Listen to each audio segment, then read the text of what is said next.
안녕하세요. 항상 이곳의 사연을 재밌게 듣고 있는 30대 여성입니다. 항상 못된 시댁 식구들에게 통쾌한 복수를 하는 이야기들을 골라서 자주 듣고 있어요. 저에게도 그리 심각하진 않지만 제 인생에서는 큰 충격으로 다가왔던 사건이 있어서 여러분들에게 이야기를 해볼까 합니다. 마마보이 남편과 아들만 끼고 돌던 시어머니에 대한 이야기예요. 그러면 그 솜씨는 부족하지만 제 이야기를 시작해 보겠습니다. 남편과 저는 지인의 소개로 처음 만나게 되었습니다. 20대 후반, 아직까지는 결혼 생각도 급하지 않았고 한참 일하고 친구들과 여행 다니기 좋아하던 저는 굳이 소개팅을 해야 할까 싶었지만 제발 한 번만 만나보라는 지인의 부탁 때문에 마지못해 그 자리에 나가게 되었어요. 안녕하십니까? 저는 김인혁이라고 합니다. 연수 씨를 이렇게 만나 뵙게 되어서 정말로 영광으로 생각합니다. 긴장을 많이 했는지 제 얼굴도 제대로 쳐다보지 못하고 인사를 하는 그 남자를 보며 저는 저 사람이 대체 왜 저렇게까지 떠는지 몰랐어요. 그런데 알고 보니 그 남자는 저를 이미 알고 있었더라고요. 사실 제가 연수 씨 사진 보고 반해서 소개 좀 시켜달라고 조른 겁니다. 그래서 이렇게 나와주셔서 정말 감사드려요. 지인을 통해 제 사진을 보고 저를 소개해달라 자리를 마련했다는 남자의 설명을 듣고 저는 당황스럽기까지 했었습니다. 사실 인혁 씨의 첫인상이 제 스타일은 아니었어요. 인상은 서글서글하니 좋아 보였지만 살짝 통통한 체격에 숫기 없는 듯한 모습이 제가 바라던 이상형과는 거리가 멀었죠. 그래도 지인의 부탁으로 나간 자리였기에 마음에 들지 않는다고 박차고 일어날 수는 없었습니다. 억지로 엉덩이를 붙이고 앉아는 있었지만 저는 남자가 마음에 들지 않았고 그냥 일회성 만남으로 적당히 시간만 때우다 나오려고 했었죠. 그렇게 별 의미 없고 어색한 첫 만남 자리가 끝이 나고 저는 다른 좋은 인연을 찾으시라는 말로 거절을 대신했습니다. 제가 그 정도로 말을 하면 금방 포기를 할 줄 알았는데 그 남자는 참 끈질겼어요. 제가 연수 씨한테 어울리지 않는 남자라는 거 알고 있습니다. 그래도 제가 연수 씨에게 잘 맞출 자신 있어요. 뭐든지 연수 씨 원하는 대로 할 테니까 딱 3번만 만나주세요. 예? 그러고도 마음이 안 내키신다면 그때 제가 깔끔하게 포기하고 다시는 만나달라고 하지 않겠습니다. 죽은 사람 소원도 들어준다는데 제발 제 소원 한 번만 들어주세요. 제가 정말 마음에 들었는지 그렇게까지 부탁하는 사람을 보며 저도 매몰차게 거절만 할 수는 없었습니다. 결국 저는 마지못해서 그 남자의 부탁을 들어주기로 했고 앞으로 3번의 만남을 약속하게 되었습니다. 솔직히 그때는 설마 3번을 더 만난다고 해서 제 마음이 달라질 거라고 생각하지 않았어요. 제 이상형이 아니었던 것도 확실했고 그런 상황에 3번이던 30번이던 더 만나봤자 좋아질 것 같지 않았으니까요. 하지만 인혁 씨는 고작 3번의 만남 만에 제 생각을 바꾸어 놓았습니다. 저를 만날 때마다 제가 마치 공주가 된 것처럼 대해주며 제게 지극정성을 다하는 인혁 씨의 모습에 저도 모르게 점점 마음을 열어가게 되었어요. 고작 3번의 데이트였지만 그 3번의 만남 동안 인혁 씨는 정말 정성을 다했습니다. 내가 뭐라고 이렇게까지 하나 싶을 정도로 착한 그 남자의 모습에 저도 감동을 했던 건지 그 뒤로도 계속 만남을 가지게 되었어요. 인혁 씨는 첫눈에 반할 만한 남자는 아니었지만 요즘 보기 드물 정도로 착하고 순진한 남자였습니다. 웃을 때마다 고개를 돌려 수줍게 웃어 보이는 그 모습에 제가 넘어갔던 것 같아요. 결국 저희는 그렇게 연애를 시작하게 되었습니다. 연애 생각이 별로 없던 저의 마음을 돌릴 정도로 제게 잘 보이려 애를 쓰던 남편은 연애 후에는 이전보다 더 잘하려 애를 쓰며 제게 완벽히 맞추어 주었어요. 처음 연애를 할 때 제게 궁금한 게 많다며 이것저것 사소한 것까지 묻던 남편은 이후로 제 음식 취향, 성향, 심지어는 제가 좋아하는 향수의 느낌까지 신경 쓰면서 말 그대로 저를 위한 남자가 되어갔죠. 옷 샀어? 이거 내가 좋아하는 색인데 예쁘다. 근데 인혁 씨가 이런 컬러 좋아하는지 몰랐는데? 당연하지. 연수 네가 좋아하는 색으로 일부러 고른 건데. 뭐야, 내가 좋아한다고 옷 색깔까지 맞추는 거야? 그럼 내가 무슨 취향이 있나. 그냥 연수 네가 좋아하는 대로 맞추는 거지. 연수 네가 좋아하는 거라면 나도 다 좋아. 제가 좋아하는 것은 자기도 좋다던 남편은 데이트를 할 때면 제가 좋아하는 음식을 먹고 영화도 제가 좋아하는 장르의 영화를 보고 자기는 전시 같은 건 좋아하지도 않으면서 제가 좋아한다는 이유로 매번 새로운 전시들을 알아와서 저를 데려가 주곤 했습니다. 그렇게 만나오다 보니 남편은 어느새 저보다 제 취향을 더 잘 아는 사람이 되어 있었습니다. 세상 어떤 사람보다 나를 더 잘 알고 내게 모든 것을 맞춰주는 남편을 보며 저의 주변 사람들은 그런 무한한 사랑을 받는 저를 참 부러워했습니다. 그렇게 서로 마음이 깊어진 저희는 결국 결혼까지 약속을 하게 되었습니다. 사랑과 연애에도 다 때가 있는 건지 연애나 결혼에 별 생각 없던 저도 남편을 만나 결국 결혼까지 생각하게 되었네요. 결혼을 약속하고 걱정하며 시어머니께 인사를 드리러 갔던 저는 저를 누구보다 반겨주시는 시어머니를 보며 마음을 놓았습니다. 어머, 네가 연수구나. 세상에, 그동안 말만 들었지. 이렇게 보게 되니 너무 반갑다. 그동안 얼마나 보고 싶었는지 몰라.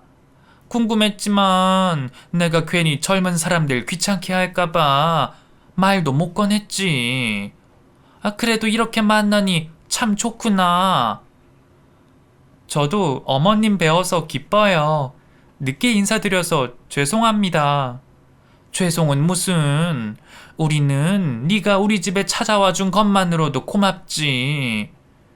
제게 다른 것은 아무것도 묻지도 않으시고 마냥 저를 반기시는 시어머니를 보며 저는 남편이나 시어머니나 다들 참 좋은 분들이라는 생각을 했어요.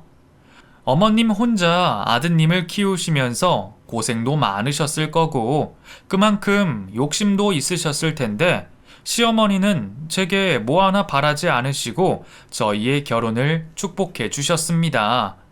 그런 덕분에 저희는 별다른 문제 없이 무사히 결혼식까지 잘 치를 수가 있었죠. 하지만 꿈만 같을 줄 알았던 저의 행복한 결혼 생활에는 남들은 모르는 이면이 있었습니다. 남편이 홀어머니 밑에서 자라서 어머니와 각별하다는 건 알고 있었지만 그걸 가지고 크게 걱정하지는 않았어요. 하지만 결혼 후 알게 된 남편의 진짜 모습에 저는 크게 당황스러웠습니다. 분명 결혼식까지는 제 의사대로 따라주고 별말 없던 남편이 정작 결혼 후에는 제 말이 아니라 어머님 말씀을 들으면서 사소한 것 하나까지 어머니에게 물어보며 어머니가 시키는 대로 하려 하는 겁니다. 오빠, 공과금이 미납이라는데 알고 있었어? 그거 내려고 했는데 깜빡했네. 내가 저번에 계좌이체 신청해 놓으라 그랬는데 안 했어? 계좌이체 해두면 매번 안 내도 되잖아. 그게 있잖아. 내가 엄마한테 물어봤는데 계좌이체 해두면 가끔 2번 빠져나가거나 잘못 이체되는 경우가 있대. 그런 건 매번 일일이 확인하고 해야 한다고 엄마가 하지 말래. 뭐? 그걸 뭐하러 어머님께 물어본 거야? 엄마가 우리보다 더 잘 아니까 물어본 거지. 알고 보니 남편은 너무나 심각한 마마보이였어요. 뭐 이런 걸 물어보나 싶을 정도로 사소한 것 하나하나까지 다 시어머니에게 물어보고 실천을 하는 성격이었던 거죠. 처음에는 중요한 것도 아닌데 그렇게까지 하는 게 이해되지 않았지만 남편이 여태 살아온 습관이라기에 이해를 하려 했습니다. 결혼 전 습관이니 결혼하고서는 천천히 고쳐가면 될 거라고 생각했거든요. 그런데 남편의 의존도는 제 생각보다 심각한 수준이었어요. 말을 하려면 자기 얘기만 하면 될 것을 심지어는 제 얘기까지 모두 전해서 남편은 별것 아닌 것부터 부부 사이에만 나눠야 할 중요한 일까지 모두 시어머니에게 전달하고 있었습니다. 연수 너희 집에 둘밖에 없다고는 하지만 잠잘 때는 옷도 바지도 입고 자야 한다. 여자는 자고로 하체랑 배가 따뜻하게 지내야 해. 네? 아니, 인혁이한테 물어보니까 매번 자기 전에 덥다면서 바지를 벗거나 반바지를 입고 잔다며. 그거 좋지 않아. 네가 애도 빨리 가지고 싶다며. 그러면 더 네 몸에 신경을 써야지. 그리고 너희 부부 관계하는 날은 내가 받아와 주마. 내가 잘 아는 용한 사람이 있는데 그 사람이 받아준 날 애를 가지면 아주 똘똘한 애가 나온단다. 어머니, 감사하지만 그런 건 저희 부부가 알아서 할게요. 너는 아줌마가 되고도 이런 말이 민망하니? 나도 너처럼 똑같은 여자고 아는데 뭘 이런 거 가지고. 그리고 그 평일에는 부부관계도 좀 삼가하고 그래라. 인혁이나 너나 회사 생활하는데 피곤하면 어떡하려고 그래? 어머니, 인혁 씨가 그런 말도 다 해요? 뭐, 부부관계? 아휴, 아들이 그런 걸 엄마한테 이야기할 수도 있지. 그게 이상하니? 아까도 말했지만 뭘 이런 거 가지고 민망해하고 그러니? 그리고 우리 아들은 엄마한테 뭐든지 말하는 효자야, 효자. 살림과 다른 이야기는 부모 자식 간에 이야기할 수 있다고 생각했어요. 그런데 부부만 알아야 하는 다른 사람들에게 말하기 민망한 내용들까지 남편은 어머님에게 곧이곧대로 이야기하고 있었죠. 그뿐만이 아니었어요. 저희 친정 일까지 할 말 안 할 말 가리지 못하고 모두 시어머니에게 전했고, 남편에게서 제 소식을 전해 듣던 시어머니는 저의 일거수일투족을 감시하듯 제게 잔소리를 하셨습니다. 남편이 시어머니에게 가리는 말이 없다 보니 시어머니는 사사건건 저희 일에 참견하며 저를 피곤하게 만들었죠. 기가 막혔던 저는 남편에게 크게 화를 내며 따져 물었습니다. 오빠 뭐야? 대체 어머니한테 무슨 얘기까지 전하는 거야? 어머니가 어떻게 우리 사이의 일이며 내 개인적인 얘기까지 다 알고 계셔? 아니, 엄마랑 얘기하다 보니까 나도 모르게 얘기가 나와서. 그리고 중요한 일은 엄마도 알고 있어야지. 뭐? 그게 왜 중요한 일이야? 나는 사생활도 없어? 어머니가 다 아셔야 할 이유라도 있어? 누가 그렇게까지 얘기를 해? 앞으로 우리가 나눈 얘기들 내일 절대로 시어머니한테 말하지 마. 아니, 그래도 우리 엄마도 알 건 알아야지. 다 한 가족으로 걱정해 주시는 건데 우리끼리 결정하고 판단하다가 뭐가 잘못되기라도 하면 어떡해? 오빠 어른 아니야? 나랑 결혼까지 했잖아. 오빠가 결혼 전에 어머니한테 얼마나 의존했는지 모르겠지만 나랑 결혼하고 가정을 꾸렸으면 이젠 어머니 그늘에서 벗어나야지. 아니, 이렇게까지 마마보이인 사람이 나랑 연애는 대체 어떻게 한 거야? 설마 그때도 하나하나 다 어머니한테 물어보고 한 거야? 제 물음에 우물쭈물하며 대답 못하고 눈을 피하는 남편을 보니 정말 기가 막혔습니다. 설마 설마 하고 물어본 얘기였는데 진짜로 연애 때부터 시어머니 말을 듣고 저랑 연애를 했었던 거예요. 그 얘기까지 알고 나니까 저는 사기 결혼을 당한 기분이었습니다. 대체 내가 알고 있던 사람이 남편인 건지 시어머니인 건지 혼란스러워졌죠. 그 일로 크게 충격을 받은 제가 한동안 남편에게 냉담하게 굴고 말을 섞지 않았더니 남편이 제 눈치를 보기 시작했고 그 뒤로는 제 얘기를 시어머니께 전하는 일은 줄어들었어요. 하지만 그렇다고 시어머니의 간섭이 줄어들지는 않았습니다. 남편이 시어머니에게 보고를 하지 않자 시어머니는 더 집요하게 저희 부부 사이를 파고들려 하셨습니다. 제 앞에서 아주 대놓고 저희 사생활을 캐물으시고 모든 걸 자기 뜻대로만 하고 싶어 하셨습니다. 별별 일들로 저희 부부를 간섭하려던 시어머니 때문에 시댁에서 기분이 상해서 돌아오는 날이면 남편은 시어머니 앞에서는 시어머니 눈치를 보다가 집에 와서는 그제서야 제 눈치를 보기 시작했습니다. 여보, 미안해. 화 많이 났어? 화가 많이 났냐고? 그럼 화가 안 나게 생겼어? 오빠는 거기서 왜 어머니 편을 들고 있는 거야? 내 편 안 들 거면 가만히라도 있던가. 오빠가 자꾸 어머니 편만 드니까 어머니가 더 그러시는 거잖아. 왜 내가 모든 걸 하나하나 간섭받고 어머니 좋은 대로 해야 해? 내가 어머니랑 사는 거야? 오빠랑 사는 거야? 아니, 그럼 어떡해. 엄마 앞에서 자기 편 들면 엄마가 화낼 거 아니야. 나는? 화 안 내? 지금 내가 내는 건 뭐 투정으로 보여? 미안해 자기야. 내가 잘못했어. 화 풀어. 응? 나도 우리 엄마 감당이 안 돼서 그래. 앞에서 싸워봤자 좋을 게 뭐가 있어. 다 우리 위해서 그런 거지. 엄마 편만 든 건 아니야. 우리 엄마 성격 알면서 그래? 응? 그래. 근데 그렇다고 이렇게 밑도 끝도 없이 다 맞추기만 해야 하냐고. 나는 무슨 성격 없어? 자기는 착하잖아. 미안해. 내가 자기 가지고 싶다고 했던 가방 사줄게. 한 번만 화 풀어. 응? 그런 식으로 시어머니 때문에 싸우는 날이면 남편은 뒤늦은 선물 공세와 애정 표현으로 제 기분을 애써 풀어주려 했습니다. 앞뒤 태도가 다른 남편의 모습이 섭섭했지만 그땐 남편도 시어머니와 제 사이에서 힘들 거라 생각하며 나름의 처세술일 거라고 이해하고 넘어가려고 생각했어요.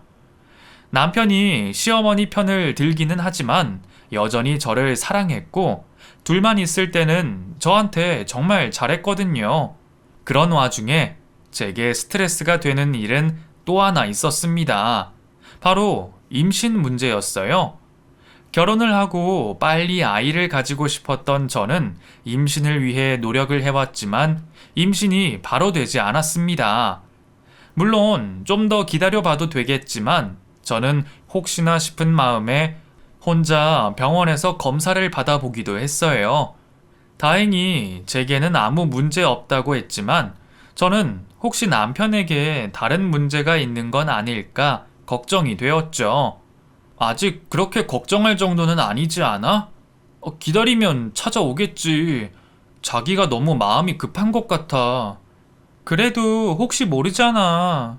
나는 검사 받아봤는데 아무 문제 없대. 혹시 모르니까 오빠도 받아봐.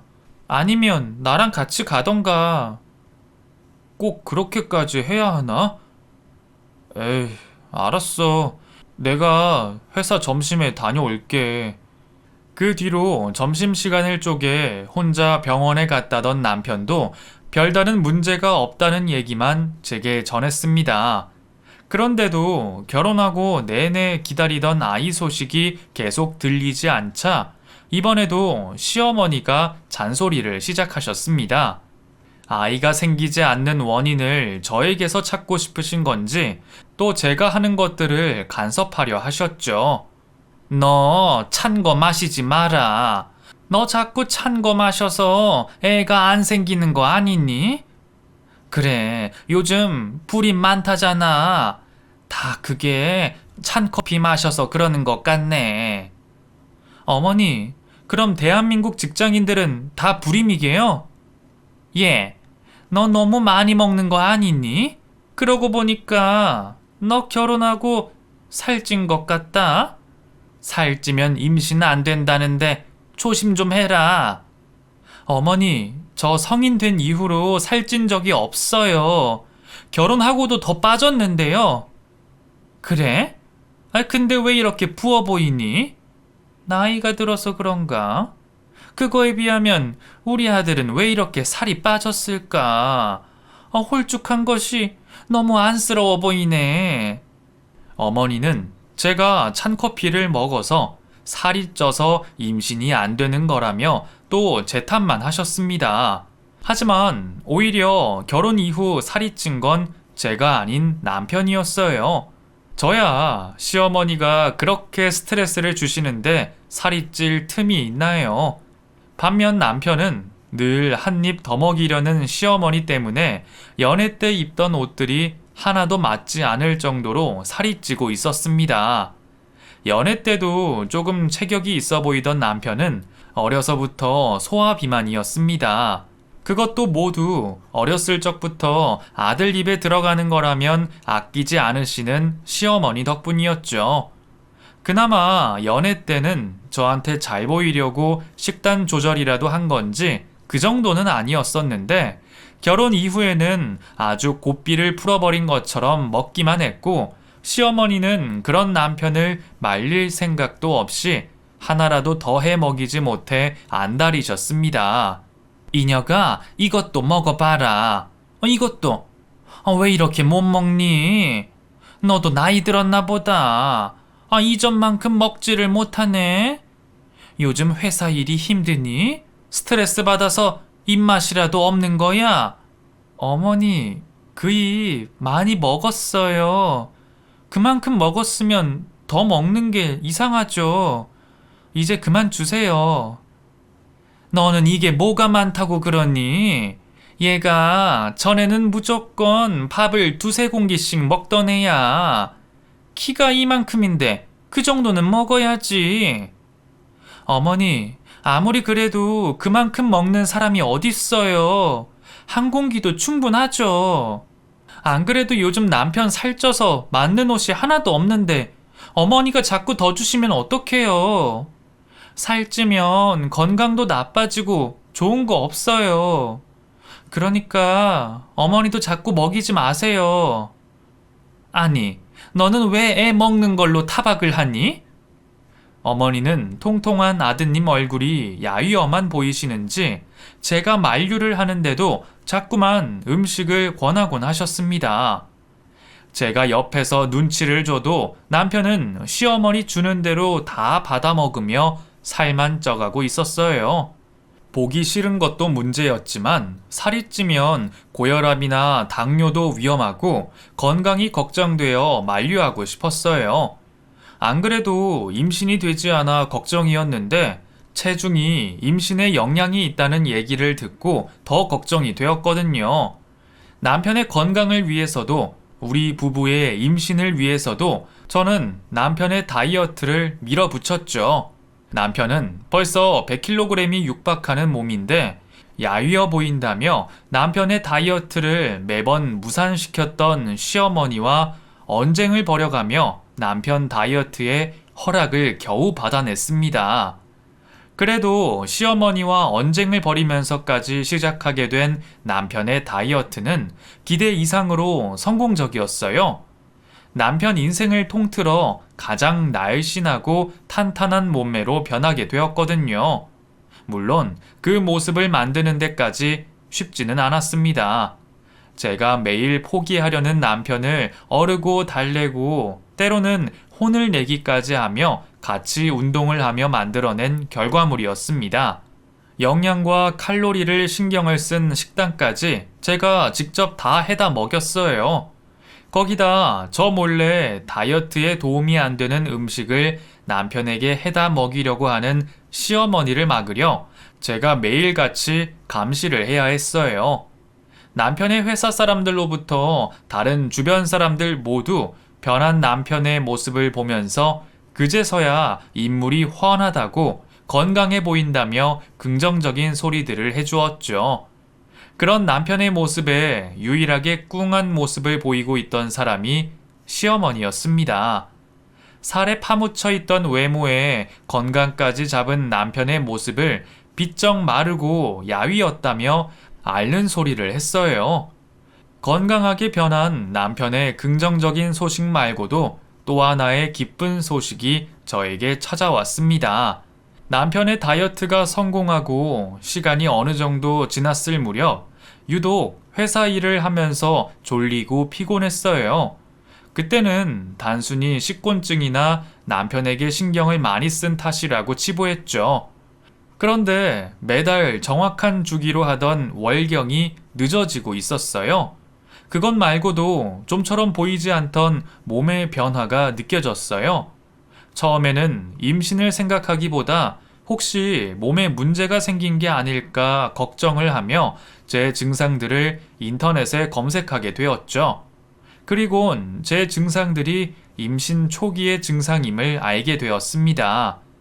임신을 하려 노력은 하고 있었지만 좀처럼 소식이 없는 이유로 기대를 하지 않고 있던 저는 두 모자에게 알리지 않고 혼자 회사 점심시간을 이용해 산부인과를 찾게 되었습니다.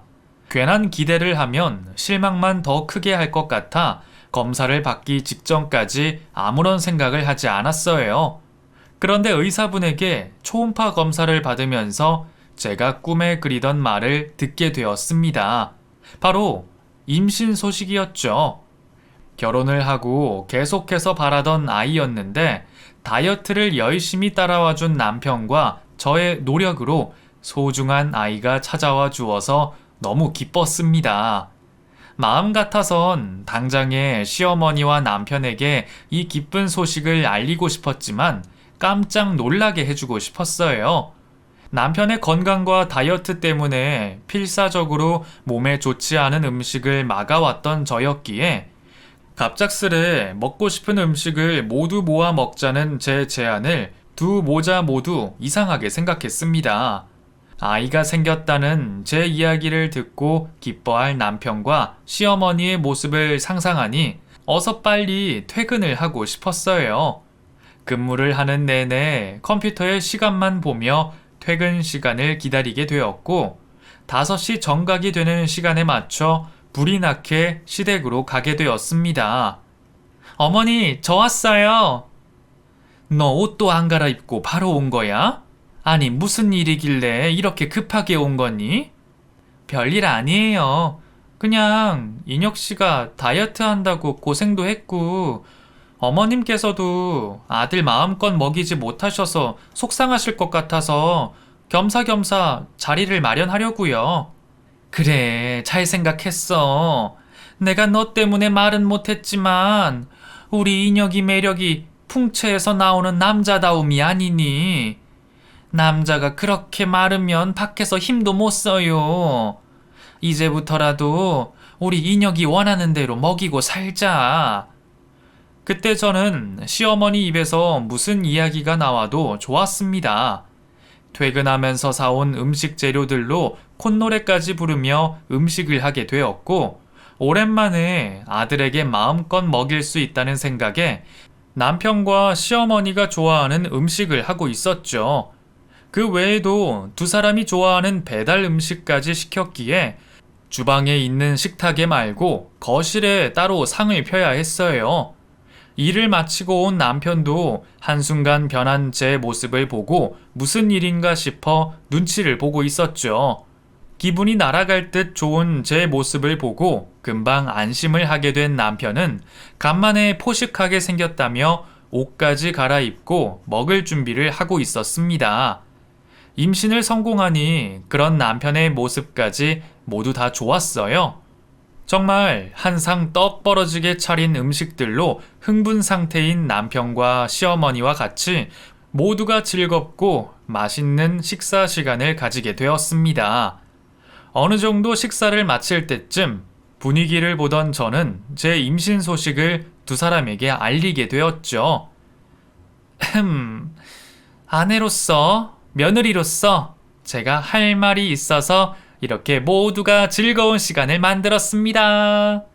어쩐지 평범한 날은 아니다 싶었어. 당신 승진한 거야?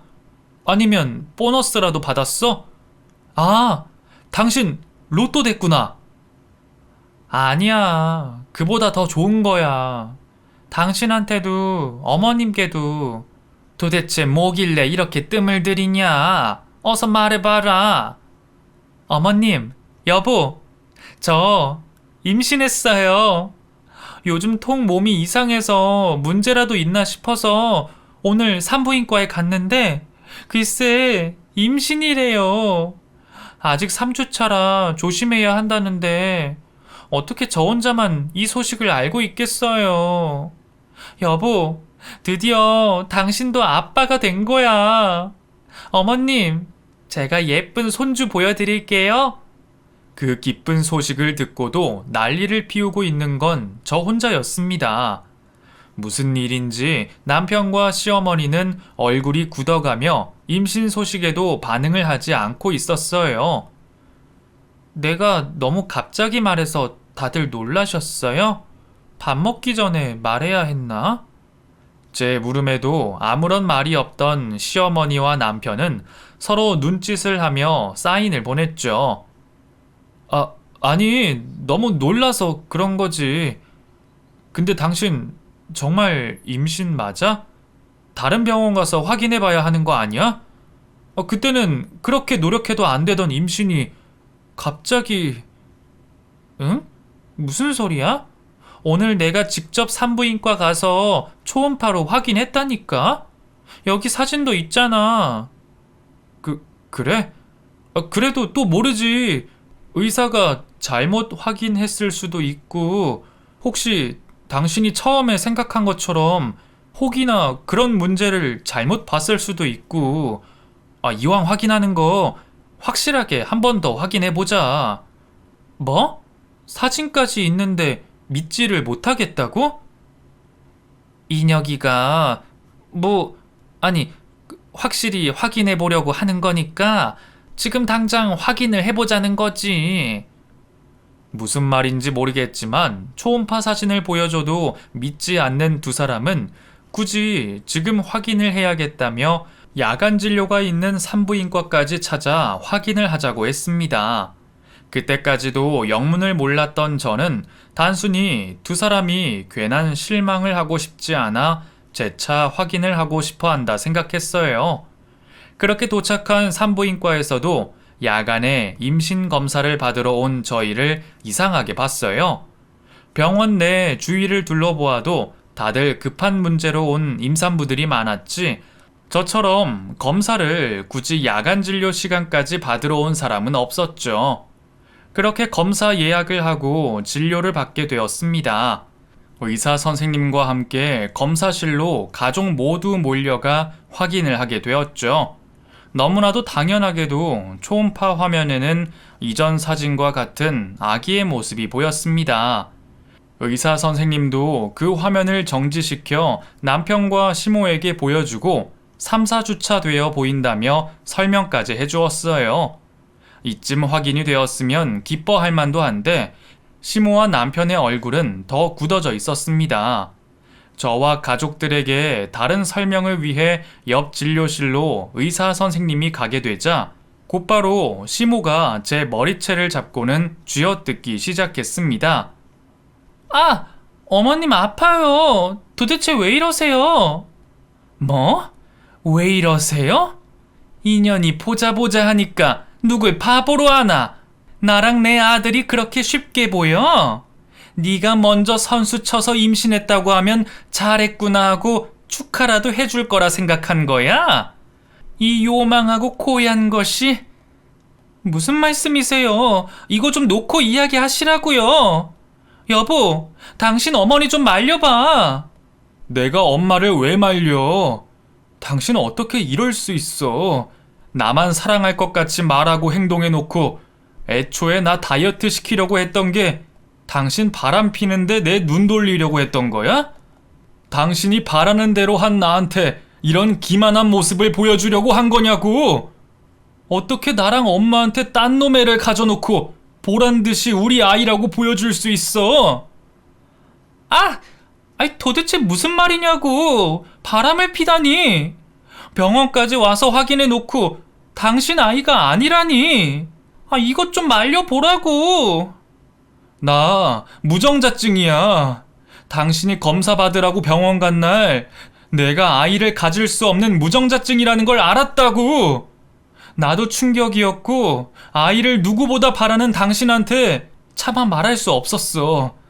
나도 끝까지 숨기려고 했던 건 아니야. 엄마가 바로 이야기하지 말라고 해서 나도 괴로웠다고, 당신을 속이는 게. 그래도 언젠가는 이야기하려고 했어. 우리 사이가 좀 더 확실해질 때까지. 근데 어떻게 엄마랑 나한테 임신을 했다고 속일 수가 있어? 내가 당신한테 무정자증이라는 걸 속이긴 했지만 이건 도덕적으로도 내가 당신을 속인 것과는 전혀 다르잖아. 그래, 네가 우리 모자를 아주 물로 본 거지.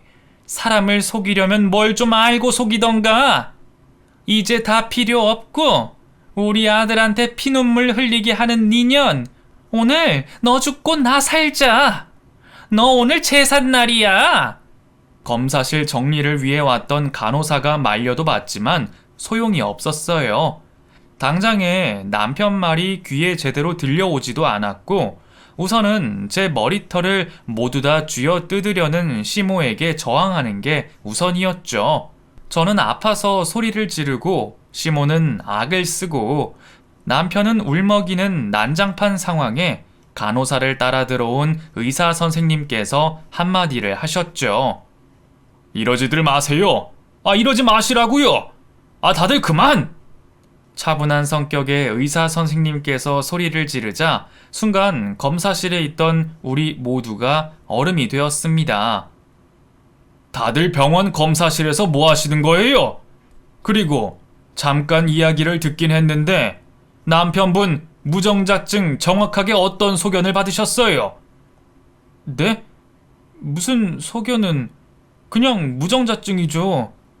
무정자증이라고 해도 어떤 상황인지 담당 전문의께서 설명을 해주셨을 거 아니에요? 그게 그때 너무 충격적이라 무정자증이라는 소리 듣고 멍해서. 여기서들 이러지 마시고 우선 당장 남편분 데리고 검사 받은 병원 다시 가보세요. 거기서 남편분이 자연 임신이 가능한 무정자증인지 확인하시라고요. 제 병원에서 이러지들 마시고. 저도 그때는 무정자증에 대해서 아무것도 모르고 있을 때였습니다. 듣기는 해봤지만 수많은 사람들 중에 제 남편이 그럴 거라 생각하지도 않았고 관심도 없었으니까요. 당장에 병원을 찾아가고 싶었지만 너무 늦은 시각이라 다음날 병원을 찾기로 했죠. 산부인과 의사 선생님의 말에 자신이 뭣도 모르고 난리를 피웠다고 생각했는지 시모와 남편 모두 조금은 위축된 모습이었습니다. 제대로 알지도 못하면서 두 사람이 이 난리를 피워? 내일 되면 다 밝혀지겠지. 난 자신 있어. 내일 나 오전 일만 하고 반차 낼 테니까 당신 검사 받은 병원 진료 예약해놔. 어머님도 꼭 오세요. 그리고 오늘 당신은 우리 집에 들어올 생각도 하지 말고.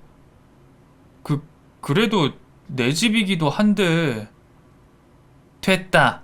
연수 말대로 내일 되면 다 밝혀지겠지. 이녀가 우선은 우리 집에서 찾아. 저야 자신 있었어요.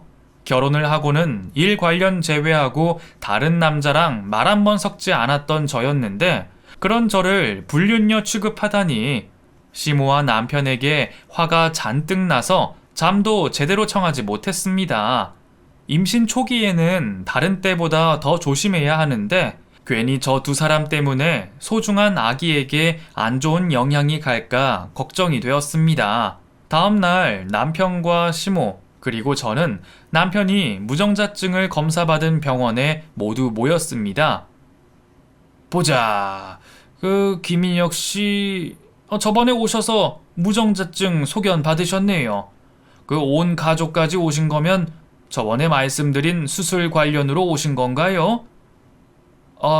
그게 제가 그때 정신이 없어서요. 무정자증이라는 이야기만 들어서 정확하게 무슨 무정자증인가요?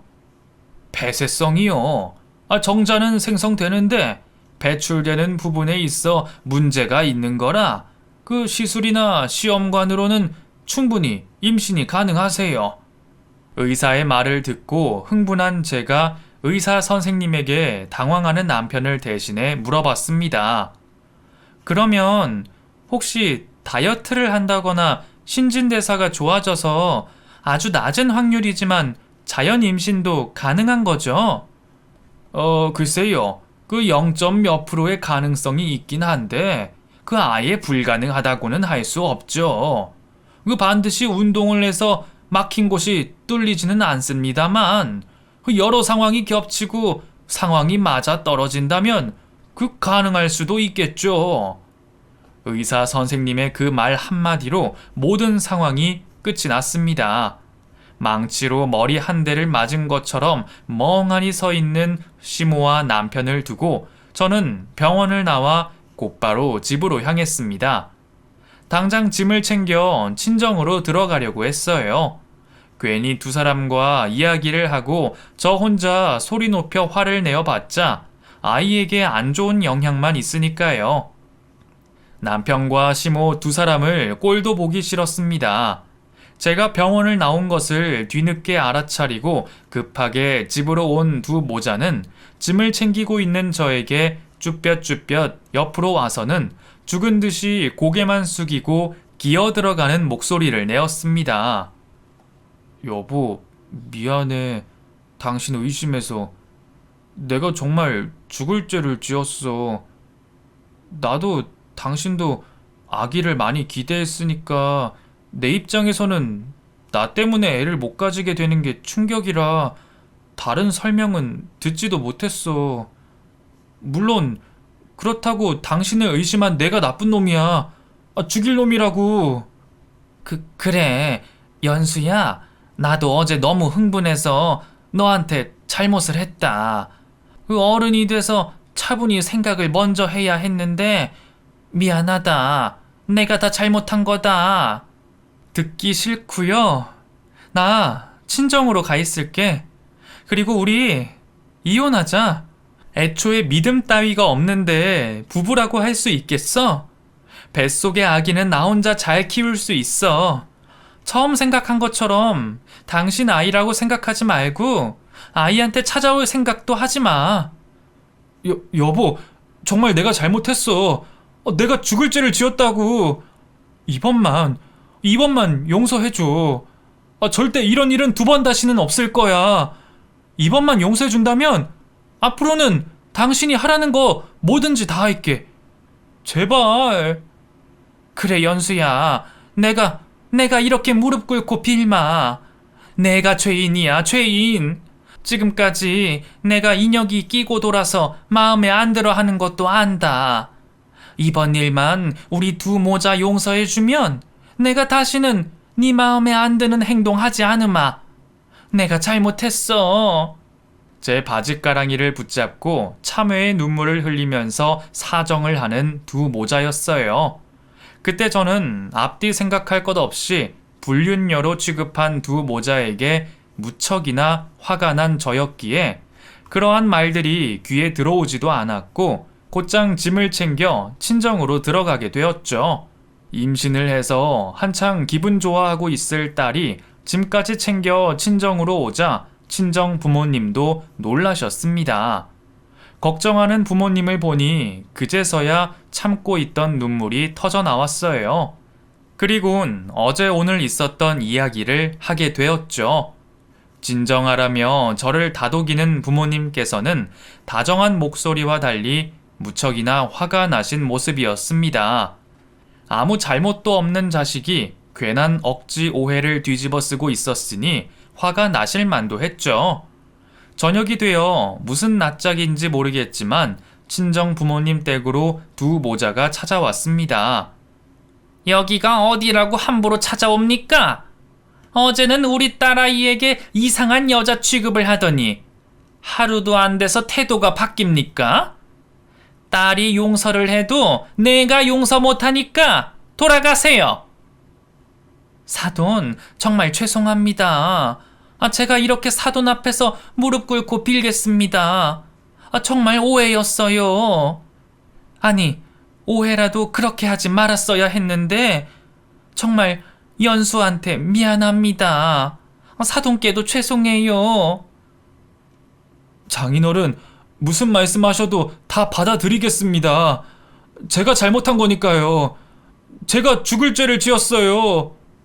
그 후에도 두 모자는 매일같이 저희 부모님 댁으로 찾아와 간절하게 빌고 또 빌었습니다. 물론 그 모습에 당장 화가 풀리진 않았지만 저도 제 감정을 가라앉히고 차분하게 미래를 생각해 보았어요.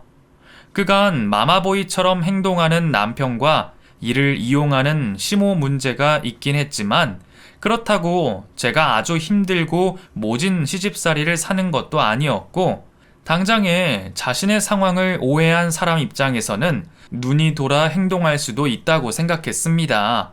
무엇보다 화가 나서 막말을 내뱉긴 했지만 아직도 남편을 사랑하고 있었어요. 앞으로 이런 일이 두 번 다시는 없도록 다짐을 받기로 하고 용서를 하기로 생각했죠. 나올 생각을 하지 않는 저를 기다리고 있는 두 모자를 만나러 집 앞으로 나왔습니다. 여보, 나 정말 반성 많이 해. 이번만 용서해주면 당신이 죽으라면 죽고 살라면 살고 뭐든지 다 할게. 연수야, 나도야. 앞으로 뭐든 네 말만 들으마. 말로만 해서 무슨 약속이 되겠어요. 또 어떻게 말을 바꿀 줄 알고요. 이미 불륜녀 취급까지 받았는데요. 아무리 생각해도 괘씸하지만 이번만은 오해라고 생각하고 용서해 드릴게요. 단 각서를 받아야겠어요. 각서 100장, 1000장이라도 쓸게. 당신이 하라는 대로 다 하고. 추상적인 각서 내용은 법적으로도 소용이 없을 것 같아서 저는 두 모자에게 제대로 겁을 주려고 법무법인 회사까지 찾아가서 법적으로도 효력이 있는 각서를 작성하게 되었습니다. 해당 사항을 어길 시 저에게 유리한 조건들로 작성을 하고 공증까지 받게 되었죠. 그 이후 두 모자는 제 말이라면 곧이곧대로 받아들이고 있어요. 남편은 더 이상 마마보이처럼 행동하지 않고 시모도 제 눈치를 보며 괜한 심기를 건드리지 않으려 행동을 조심하고 계시죠. 제 말에는 아예 토를 달지 않게 생각하는 것 자체를 바꿔버렸습니다. 지금은 남편과 저, 그리고 태어난 아이 세 식구가 행복하게 지내고 있습니다. 시집살이는 남의 집 이야기고 제 말이라면 죽은 척까지 하는 남편으로 행복한 삶을 보내고 있네요. 저 혼자만의 생각일 수도 있지만 세상에서 가장 편안한 삶을 살고 있는 며느리이자 아내이지 않을까 싶네요. 앞으로는 지금처럼만 같이 온 가족 행복한 시간만 보냈으면 해요. 그럼 저도 글을 이만 적고 구독자로 돌아가 새로운 사연을 기대하고 있겠습니다. 제 얘기 들어주셔서 감사합니다.